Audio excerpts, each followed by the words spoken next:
ओम शान्ति। आज 2082 साल जेठ 9 गते शुक्रबार, तदनुसार 23/5/2025 को आजको बाबाको साकार महावाक्य।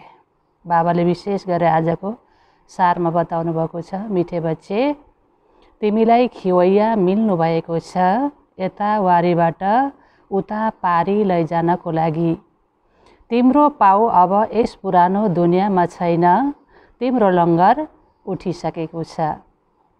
आजको प्रश्न, जादुगर बाबाको वन्डरफुल जादुगरी कुन हो जुन अरू कसैले गर्न सक्दैनन्?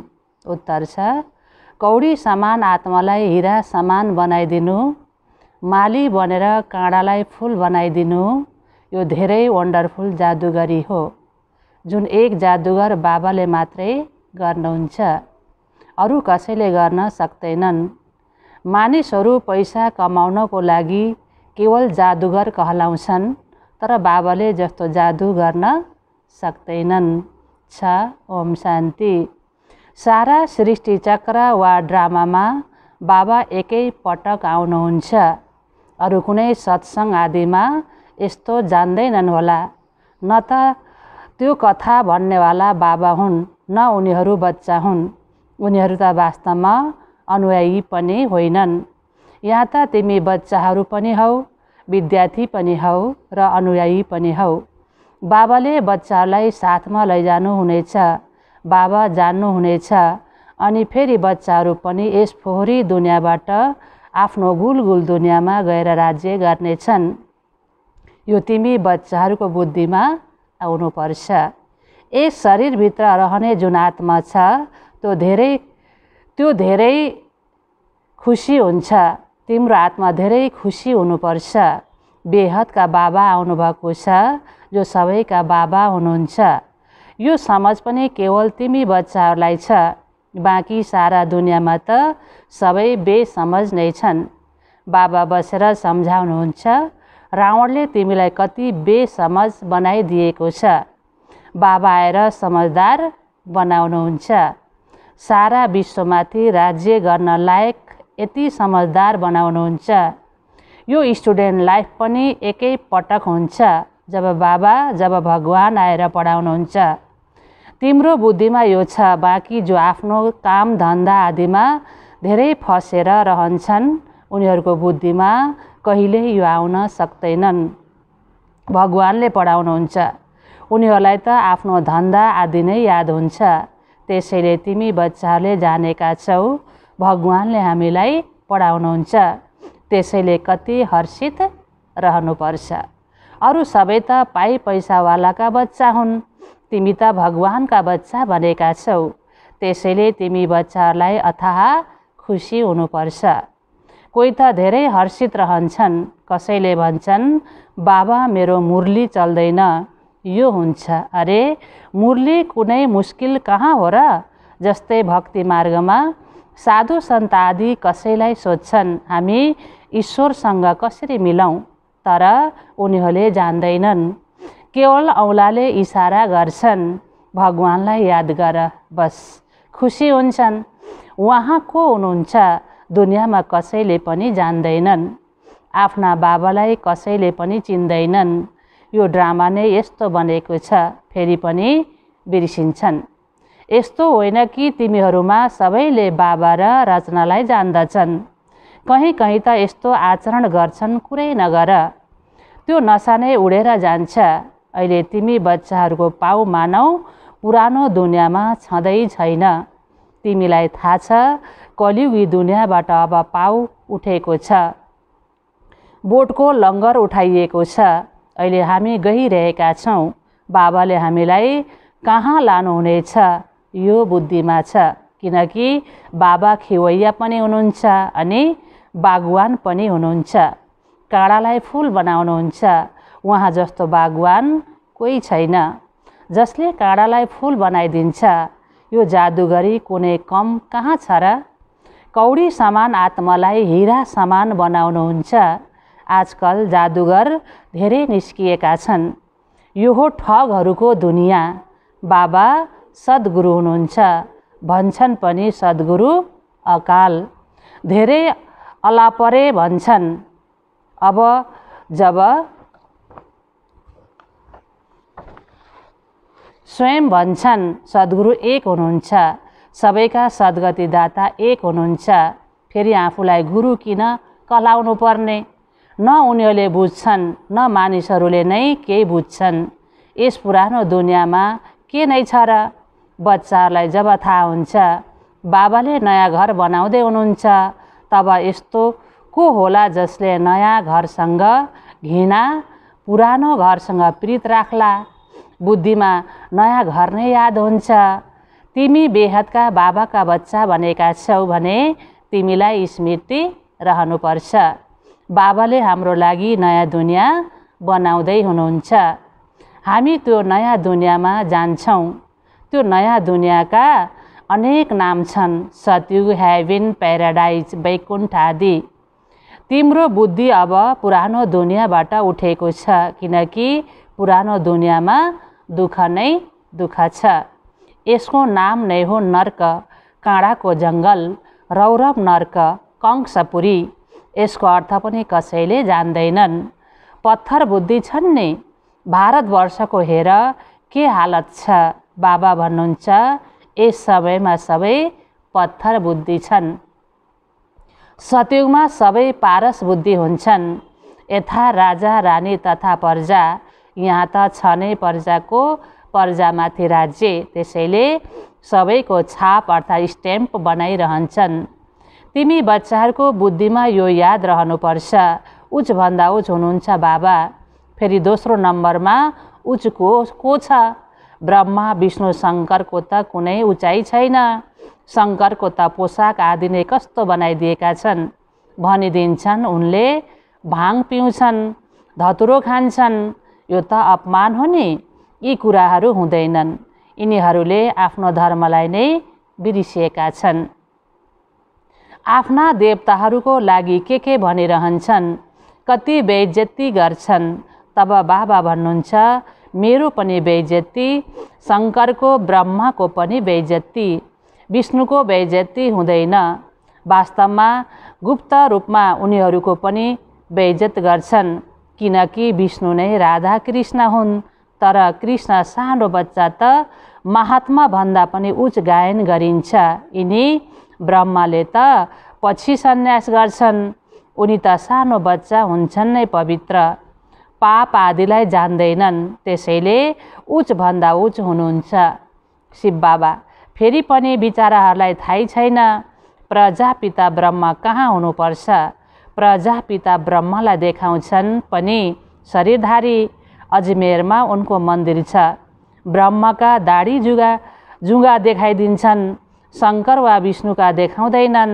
त्यसैले यो समझको कुरा हो। प्रजापिता ब्रह्मा सूक्ष्म वतनमा कसरी हुन्छन्?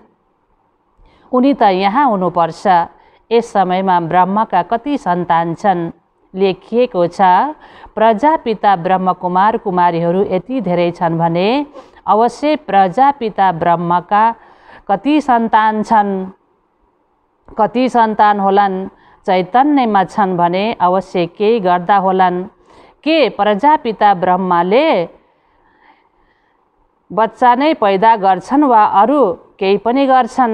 हुन त आदि देव ब्रह्मा, आदि देवी सरस्वती भन्छन्, तर उनीहरूको पाठ के हो यो कसैलाई पनि थाहा छैन। रचयिता हुन् भने अवश्य यहाँ आएर गएका हुनुपर्छ। अवश्य ब्राह्मणहरूलाई शिव बाबाले एडाप्ट गर्नुभएको होला, नत्र ब्रह्मा कहाँबाट आए? यी नयाँ कुराहरू हुन् नि। जबसम्म बाबा आउनुहुन्न तबसम्म कसैले जान्न सक्दैनन्। जसको जुन पाठ छ त्यही खेल्छन्। बुद्धले के पाठ खेले, कहिले आए, आएर के गरे कसैले जान्दैनन्। तिमीले अहिले जानेका छौ के उनी गुरु हुन्, टिचर हुन्, बाबा हुन्? होइनन्। उनले सद्गति त दिन सक्दैनन्। उनी त केवल आफ्नो धर्मका रचयिता ठहरिए, गुरु होइनन्। बाबाले बच्चाहरूलाई रच्नुहुन्छ, फेरि पढाउनुहुन्छ। बाबा टिचर, गुरु तिनै हुनुहुन्छ। अरू कसैलाई कहाँ भन्नुहुन्छ र? तिमीले पढाऊ। अरू कसैसँग यो ज्ञान छँदै छैन। बेहदका बाबा नै ज्ञानका सागर हुनुहुन्छ, त्यसैले अवश्य ज्ञान सुनाउनुहुन्छ। बाबाले नै स्वर्गको राज्य भाग्य दिनुभएको थियो, अहिले फेरि दिँदै हुनुहुन्छ। बाबा भन्नुहुन्छ, तिमी फेरि 5000 वर्षपछि आएर मिलेका छौ। बच्चाहरूलाई भित्र खुसी छ, जसलाई सारा दुनियाँले खोजिरहेको छ, उहाँ हामीलाई मिल्नुभयो। बाबा भन्नुहुन्छ, प्यारा बच्चाहरू, तिमी 5000 वर्षपछि फेरि आएर मिलेका छौ। बच्चाहरूले भन्छन्, हो बाबा, हामी हजुरसँग अनेक पटक मिलेका छौँ। ठिकै छ, कसैले तिमीलाई जति नै कुटोस् पिटोस्, भित्र त तो खुसी छ नि। शिव बाबासँग मिलेको याद त छ नि। यादबाट नै कति पाप काटिन्छन्। अबलाहरू बाँधलीहरूको त झन् धेरै काटिन्छन्, किनकि उनीहरूले शिव बाबालाई धेरै याद गर्छन्। अत्याचार भयो भने बुद्धि शिव बाबातिर जान्छ। शिव बाबा रक्षा गर्नुहोस्, त्यसैले याद गर्नु राम्रो हो नि। ठिकै छ, दिनहुँ कुटाई खाउन्, शिव बाबालाई याद गर्छन्, यो त भलाइ हो नि। यस्तो कुटाइमा त बलिहार जानुपर्छ। कुटाई भयो भने याद गर्छन्, भन्छन् गङ्गा जलमुखमा होस्, गङ्गाको तट होस्, तब प्राण तनबाट निस्कियोस्। तिमीलाई कुटे भने बुद्धिमा अल्फ र बेको याद होस्, बस बाबा भन्नाले वर्ष अवश्य याद आउँछ। यस्तो कोही पनि छैन होला जसलाई बाबा भन्नाले वर्षा याद नहोस्। बाबासँग सम्पत्तिको याद अवश्य आउँछ। तिमीलाई पनि शिव बाबाको याद सँगै वर्षा अवश्य याद आउँछ। उनीहरूले त तिमीलाई विषको लागि पिटेर शिव बाबाको याद दिलाउँछन्। तिमीले बाबाबाट वर्षा पाउँछौ, पाप काटिन्छन्। यसमा पनि ड्रामामा तिम्रो लागि गुप्त कल्याण छ। जस्तै भनिन्छ, लडाई कल्याणकारी छ, त्यसैले यो पिटाइ पनि राम्रो भयो नि। आजकल बच्चाहरूलाई प्रदर्शनीमा मेलाको सर्भिस गर्नमा जोड दिएको छ। नवनिर्माण प्रदर्शनी सँगसँगै लेखिदेऊ गेटवे टु हेभन, स्वर्ग जाने प्रवेशद्वार। दुवै शब्द हुनुपर्छ। नयाँ दुनियाँ कसरी स्थापना हुन्छ, त्यसको एक्जिबिसन अर्थात् प्रदर्शनी हो भनेमा मानिसहरूलाई सुनेर खुसी लाग्नेछ। नयाँ दुनियाँ कसरी स्थापना हुन्छ, त्यसको लागि यी चित्र बनाइएका हुन्। आएर हेर्नुहोस्। Gateway to heaven, gateway to new world, नयाँ दुनियाँ जाने प्रवेशद्वार। यो शब्द पनि ठिक छ। यो जुन लडाई हुन्छ, यसद्वारा गेट खुल्छन्। गीतामा पनि छ, भगवान आउनुभएको थियो, आएर राजयोग सिकाउनु भएको थियो। मनुष्यबाट देवता बनाउनु भयो भने अवश्य नयाँ दुनियाँ स्थापना भएको होला। मानिसहरूले चन्द्रमामा जाने कति कोसिस गर्छन्, देख्छन् धरती नै धरती छ, मानिस केही पनि देखिँदैनन्, यति सुनाउँछन्। यसबाट फाइदा नै के? अहिले तिमी रियल साइलेन्स अर्थात् वास्तविक शान्तिमा जान्छौ नि। अशरीरी बन्छौ, त्यो हो साइलेन्स वर्ल्ड अर्थात् शान्तिधाम। तिमीले मृत्यु चाहन्छौ, शरीर छोडेर जान चाहन्छौ। बाबालाई पनि मृत्युको लागि नै बोलाउँछौ। आएर आफ्नो साथ मुक्ति जीवन मुक्तिमा लैजानुहोस्। तर बुझ्छन् कहाँ र? पतित पावन आउनुभयो भने मानौ हामीले कालहरूको काललाई बोलाउँछौँ। अहिले तिमीले बुझेका छौ बाबा आउनुभएको छ भन्नुहुन्छ। हिँड जाउँ घर, अनि हामी घर जान्छौँ। बुद्धिले काम गर्छ नि। यहाँ कति बच्चाहरू होलान् जसको बुद्धि धन्दा आदितिर दौडिन्छ होला। फलाना बिमारी छ, के भयो होला, अनेक प्रकारका सङ्कल्प आउँछन्।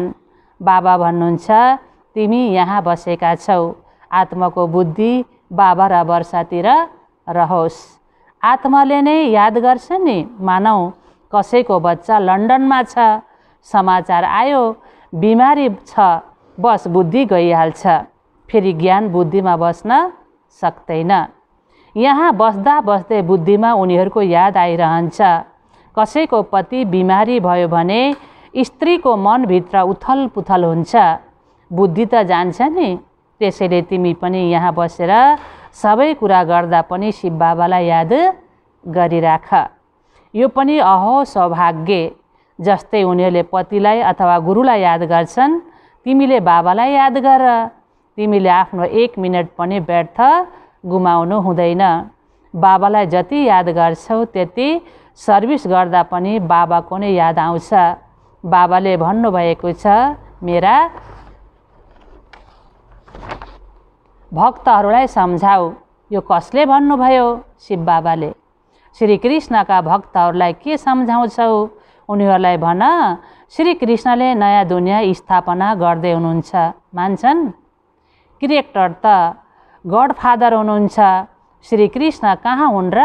परमपिता परमात्माले नै पुरानो दुनियाँलाई नयाँ बनाउँदै हुनुहुन्छ। यो मान्छन् पनि। नयाँ सो पुरानो, पुरानो सो फेरि नयाँ हुन्छ।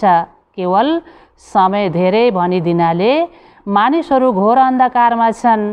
तिम्रो लागि त अब हत्केलामा स्वर्ग छ। बाबा भन्नुहुन्छ, म तिमीलाई त्यस स्वर्गको मालिक बनाउन आएको हुँ। भन्छौ? वाह, किन भन्दैनौ? अच्छा, मलाई याद गर, पवित्र बन। यादबाट नै पाप भस्म हुन्छन्। तिमी बच्चालाई थाहा छ, विकर्मको बोझ आत्मामाथि छ, न कि शरीरमाथि। यदि शरीरमाथि बोझ हुन्थ्यो भने शरीरलाई जलाउँदा त्यसैसँग पाप पनि जल्थे। आत्मा त छ नै अविनाशी, त्यसमा केवल खोट पर्छ। जसलाई निकाल्नको लागि बाबाले एउटै युक्ति बताउनुहुन्छ, याद गर। पतितबाट पावन बन्ने युक्ति कति राम्रो छ। मन्दिर बनाउनेहरू, शिवको पूजा गर्नेहरू पनि भक्त हुन् नि। पुजारीलाई कहिले पूज्य भन्न सकिँदैन।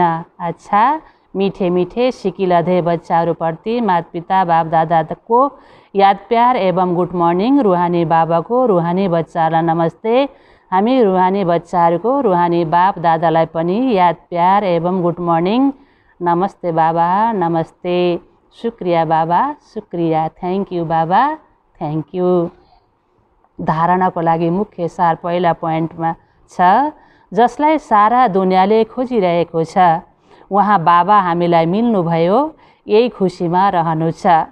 यादबाट नै पाप काटिन्छन्। त्यसैले कुनै पनि परिस्थितिमा बाबा र वर्षालाई याद गर्नु छ। 1 मिनट पनि आफ्नो समय खेर फाल्नु छैन। दोस्रो पोइन्ट, यस पुरानो दुनियाँबाट बुद्धिको लङ्गर उठाउनु छ। बाबाले हाम्रो लागि नयाँ घर बनाउँदै हुनुहुन्छ। यो हो रौरव नर्क कंसपुरी। हामी जान्छौँ वैकुण्ठपुरीमा। सदा यस स्मृतिमा रहनु छ। आजको वरदान छ, विहङ्ग मार्गको सेवाद्वारा विश्व परिवर्तनको कार्यलाई सम्पन्न गर्ने सच्चा सेवाधारी भव। विस्तारमा छ, विहङ्ग मार्गको सेवा गर्नको लागि सङ्गठित रूपमा रूप र वसन्त, यी दुई कुराको सन्तुलन चाहिन्छ। जसरी वसन्त रूपले एउटै समयमा अनेक आत्माहरूलाई सन्देश दिने कार्य गर्छौ, त्यसरी नै रूप अर्थात् याद बलद्वारा, श्रेष्ठ सङ्कल्पको बलद्वारा विहङ्ग मार्गको सर्भिस गर। यसको पनि नयाँ आविष्कार गर। साथसाथै सङ्गठित रूपमा दृढ सङ्कल्पले पुराना संस्कार, स्वभाव र पुरानो चालचलनको तिल र जौ यज्ञमा स्वाहा गर। तब विश्व परिवर्तनको कार्य सम्पन्न हुनेछ अथवा यज्ञको समाप्ति हुनेछ। स्लोगन छ आजको, बालक र मालिकपनको सन्तुलनद्वारा योजनालाई व्यावहारिक रूपमा ल्याऊ। अच्छा, ओम शान्ति।